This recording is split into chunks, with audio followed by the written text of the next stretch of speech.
आज हम बात करेंगे रॉल्स लॉ के आगे आइडियल सॉल्यूशन के बारे में। इससे पहले हम रॉल्स लॉ के बारे में पढ़ चुके थे। आइडियल सॉल्यूशन और नॉन आइडियल सॉल्यूशन एग्ज़ाम के लिए काफ़ी ज़्यादा, बोर्ड एग्ज़ाम हो या फिर IIT-JEE या फिर नीट एग्ज़ाम हो, इसके लिए काफ़ी ज़्यादा इम्पोर्टेंट है एग्ज़ाम के व्यू से। ठीक है, एग्ज़ामिनेशन के दृष्टि से काफ़ी ज़्यादा इम्पोर्टेंट है आइडियल सॉल्यूशन हमारा non ideal solution. Ideal solution होता क्या है? आइडियल सॉल्यूशन वैसे सॉल्यूशन को कहते हैं जो हमारा हर कंसंट्रेशन पे रॉल्स लॉ को फ्लो करेगा। वैसे ही सॉल्यूशन को हम क्या बोलते हैं? आइडियल सॉल्यूशन बोलते हैं। ठीक है, आइडियल सॉल्यूशन समझ गए किसको बोलते हैं? कि वैसा सॉल्यूशन जो हर कंसंट्रेशन पे रॉल्स लॉ को फ्लो करेगा। मतलब कंसंट्रेशन हम जितना भी बढ़ा दें घटा दें, वो क्या होगा कि रॉल्स लॉ को फ्लो करेगा। ठीक है, तो वैसे सॉल्यूशन को हम क्या बोलते हैं? Ideal solution. इससे पहले रॉल्स लॉ के बारे में जाने थे। क्या होता था कि जब हम दो लिक्विड को मिक्स करते थे, शुरू में स्टार्ट में क्या होता था, लिक्विड A है तो उसका प्योर वेपर प्रेशर होगा, लिक्विड B है उसका क्या होगा, अलग प्योर वेपर प्रेशर होगा। जब दोनों को मिक्स करेंगे, जब दोनों को मिक्स करते हैं तो क्या होता था कि जब दोनों को मिक्स करेंगे तो दोनों ही component partial pressure whole solution में एग्जर्ट करता है। जब दोनों को मिक्स करते हैं तो A कंपोनेंट है तो वो अलग पार्शियल प्रेशर एग्जर्ट करेगा सॉल्यूशन में, B है तो B अलग अपना पार्शियल प्रेशर एग्जर्ट करेगा सॉल्यूशन में। दोनों पार्शियल प्रेशर, कंपोनेंट A का जो होगा पार्शियल प्रेशर वो क्या होगा कि मोल फ्रैक्शन के प्रोपोर्शनल होता था। कंपोनेंट B का partial vapour pressure, partial vapour pressure component A का मोल फ्रैक्शन के लिए प्रोपोर्शनल होता था, और कंपोनेंट B का जो पार्शियल वेपर प्रेशर होता था वो उसके मोल फ्रैक्शन के प्रोपोर्शनल होता था। मतलब जैसे जैसे हम A का कंसंट्रेशन बढ़ाएंगे लिक्विड का, जैसे जैसे A का कंसंट्रेशन बढ़ाएंगे सॉल्यूशन में लिक्विड का, वैसे वैसे उसका हमारा वेपर प्रेशर क्या होता था कि मोल फ्रैक्शन जैसे ही बढ़ता था उसका मोल फ्रैक्शन, वैसे वैसे उसका पार्शियल वेपर प्रेशर A का बढ़ता था।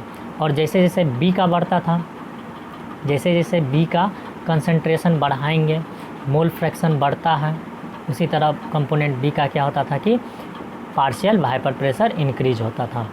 होल सॉल्यूशन का क्या करते थे कि दोनों का partial pressure PA plus PB, PA means partial vapour pressure of A component का, और partial vapour pressure of B component का ऐड करते थे तो होल सॉल्यूशन का वेपर प्रेशर हमारा आ जाता था। ठीक है, तो वो हमारा रॉल्स लॉ था।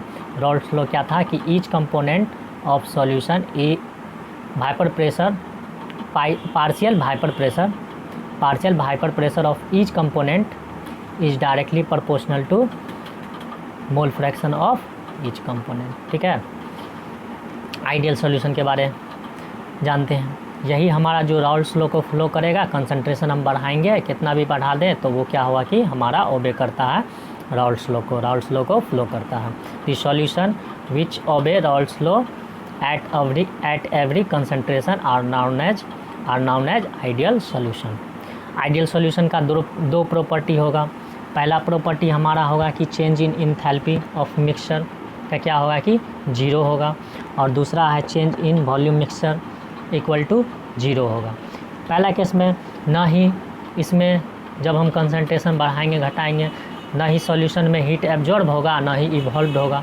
मतलब यदि हम दो कंपोनेंट को मिक्स करेंगे तो उसमें हीट का इंथैल्पी का कोई चेंज नहीं होगा। सेकेंड प्रॉपर्टी में वॉल्यूम जो होगा सॉल्यूशन का, दो कंपोनेंट है दोनों का वॉल्यूम ऐड करेंगे तो हमारा होल सॉल्यूशन का वॉल्यूम आ जाएगा। ठीक है, यही हमारा है क्या चीज़ है? Ideal solution. मॉलिक्यूलर लेवल पे बात करते हैं। आइए मान लेते हैं लिक्विड ये हमारा A है,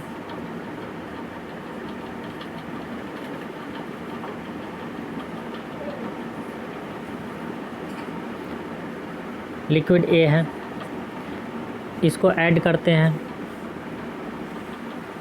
लिक्विड B के साथ।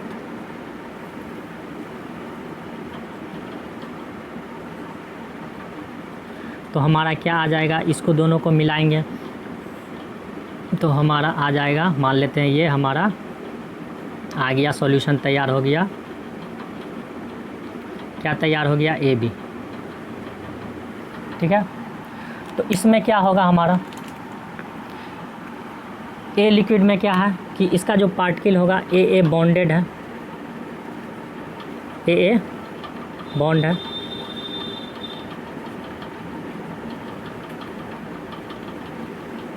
होल सॉल्यूशन में। इसमें क्या है, BB बॉन्डेड है, BB बॉन्डेड है होल सॉल्यूशन में। इसमें क्या है कि जब हम दोनों को मिक्स करते हैं तो क्या होता है कि हमारा AB बन जाता है होल सॉल्यूशन में, AB बन जाता है। तो इसमें जो हमारा मॉलिक्यूलर जो इंट्रैक्शन होगा, इंटरमॉलिक्यूलर फोर्स जो होगा AB का, AA का जो इंटरमॉलिक्यूलर फोर्स होगा और BB का जो इंटरमॉलिक्यूलर फोर्स होगा और AB का जो इंटरमॉलिक्यूलर फोर्स होगा आइडियल सॉल्यूशन में, A लिक्विड का जो इंटरमॉलिक्यूलर फोर्स होगा, BB का जो इंटरमॉलिक्यूलर फोर्स होगा और AB का जो इंटरमॉलिक्यूलर फोर्स होगा, ये तीनों क्या होगा कि इक्वल होगा।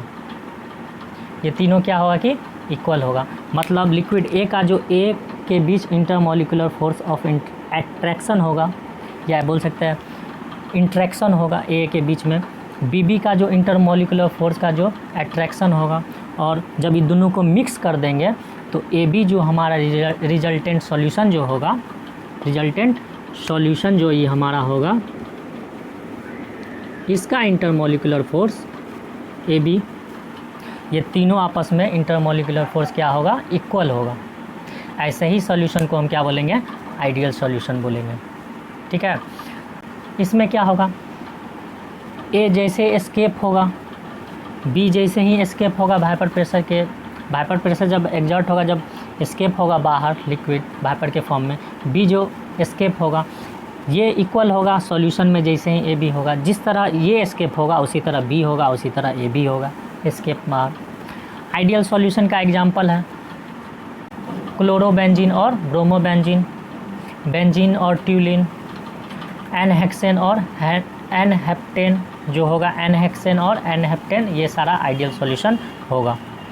और इथाइल ब्रोमाइड और इथाइल आयोडाइड, ये भी आइडियल सॉल्यूशन शो करेगा। और n butyl chloride plus n butyl bromide, ये भी हमारा आइडियल सॉल्यूशन शो करेगा। तो समझ गए होंगे आइडियल सॉल्यूशन किसे कहते हैं।